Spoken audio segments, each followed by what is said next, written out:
কলিজা কাটিয়া তোরে খাওয়ানো ছিল বাকি, নিজে না খাইয়া তোর বাপের টাকায় খাওয়াইছি, বাপের টাকায় খাওয়াইছি।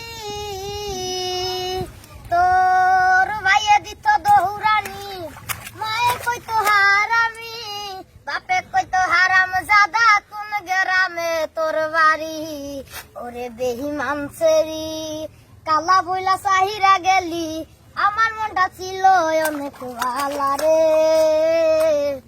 আল্লাহ আমায় কালা কইরা বানাইছে, বেইমান ছেড়ি আল্লাহ আমায় কালা কইরা বানাইছে। আমি না হছিলাম কালো, তুই ছিলি চান্দা হেরালো, আন্দারাইতে বাবু জমাইতি, কইতি কালা তুই ভালো, কইতি কালা তুই ভালো। Likey